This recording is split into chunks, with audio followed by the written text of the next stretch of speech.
Should a Navara NP300 tow a 3-ton caravan?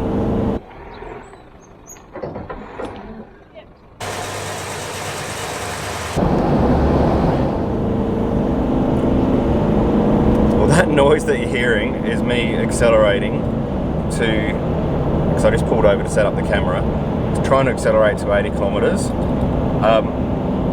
I'm not going to do 100 today. I don't think the conditions are right, but first up, it takes a long time to get to 100. We'll get there eventually, but it takes a long time. Now, I can see how all of this came about. Probably, back in the start of the last decade, there was a bunch of marketing people sitting in a room with engineers at Nissan saying, all right guys, what we want you to do is build a car. It has to be really fuel efficient, it has to be diesel because it's going to go to Australia, and it has to tow 3.5 ton because that's what they do in Australia. And the engineers went, no, this can't be done, it's not going to work. And then the marketing guy said, no, go and do it. Here's a blank check or whatever, go and make it happen. And this is what we ended up with. NP300 Navara that does, the brochure says it tows 3.5 ton, and like, yeah, it can do it, but really should it? So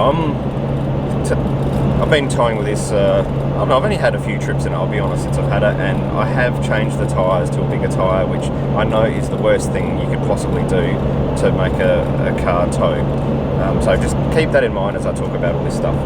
So on a good day, I'm finding towing my 3-ton van, fuel-wise, I'm probably getting, best day's been about 18, 19 litres per 100, and today's probably one of the worst days. I can't really go above 90 just because it doesn't feel good on the road. And I'm getting 23.8 litres per 100. And it's sitting in 4th gear, pinging its head out. No wonder it's using heaps of fuel.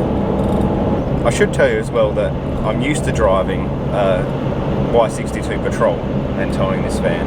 And I will admit, when we compare our good days and bad days, and I had bigger tyres on the Patrol too, there's probably about 8 to 10 litres different in reduction in fuel with a Navara. So, that's going for it. Where it really falls apart though is the weight and power.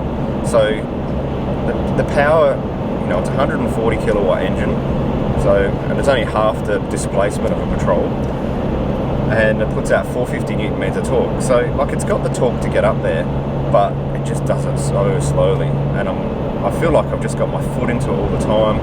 The engine's working hard, and it's I don't know how a Patrol will do this all day every day. I think a Navara, just power wise, doesn't have it off the showroom floor. Of course, we could go and get it tuned and put an exhaust on it, which I will do, and I'll do a follow-up to this video to see how it is. But the current Navara engine is asthmatic at best. Next, we'll talk about the weight of the thing. This car's got suspension, front and rear bars, side steps, bash plates, so all that weight, but it still only comes in at 2.4 ton with me sitting in it. So that's, it's nice and light, that helps out. But my caravan is 3 ton with about 230 kilos on the ball. I can tell you, do not tow one of these things unless you put airbags in. It's outright dangerous, basically. With top speed is 80 k's an hour because it's just that bad. When you do put airbags in, everything does settle down quite a lot, to be honest. I put some poly airs in last weekend, and it'll sit on 100 k's an hour, fairly level, as long as the conditions are right, the good road, no wind, stuff like that. It'll sit on, well, actually it was 100 on the dash, so probably 105 if you take into consideration the tyres. Going back to the weight of the car again, the van is heavier than the car, so it's constantly pushing the car around, going around corners. The van sort of wants to push the back end a little bit, especially if you're going downhill and around a corner, and you just don't feel safe, so you end up backing off speed just to make it feel safe.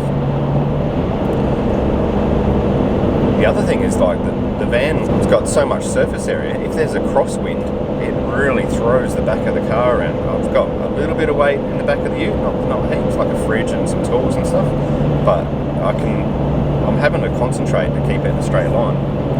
So talk about going up and down some hills. South Australians will know Accommodation Hill.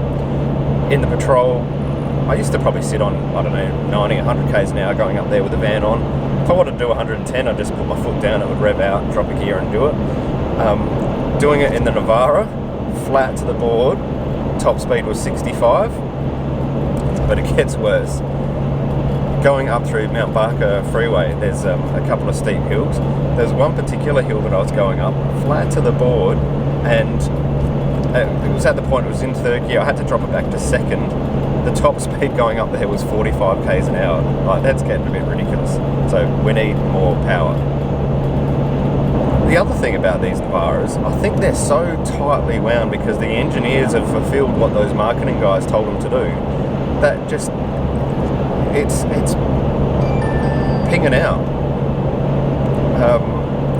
So on the way to, I'm driving back from Mount Gambier, on the way to Mount Gambier a few days ago, the cruise control just stopped working all of a sudden, and I could not find why. I ended up googling it, and it sounds like there's a boost solenoid that's gone, and it seems like that's a common thing. It sounds like there's a lot of common things that can go wrong with these Navaras. I like the car, it's just I don't think it's the right tool for the job if you're going to tow around a big van, that's all. So when we initially bought this, we owned the Y62, and that was fairly pimped up for four-wheel driving, and we thought, oh, maybe for the trips that we're going to go on that are just caravan trips, not four-wheel driving trips, we'll have this Navara to tow it around. And I thought this would be a much more fuel efficient. Big Red Bash is coming up. You go on the forums and people say that they're getting 15 litres per 100 towing their big vans. I thought, oh yeah, well maybe we'll take the Navara to the Big Red Bash. And we bought it and we hooked it up to tow with. Yes, we might be able to achieve that if we're on standard tyres. I'm not saying that that's not true. It's just I don't feel comfortable in this thing towing. Like I've got the aftermarket suspension and the airbags in. I just don't feel comfortable. I think if you need to tow something this big, you need displacement in the engine, so it's not working as hard, and you need the car to weigh as much as the van or more, just so the car is in control of the situation and not the van as like the tail wagging the dog kind of scenario. Like I said, this is all a bit new to me. I've only had the van on the back 3 times now, and so I will check in again after I've done the power upgrade and exhaust, and we'll see if there's any other improvements I've found to make this thing tow a bit better. So stay tuned. Alright, we're going to have to go and get some fuel.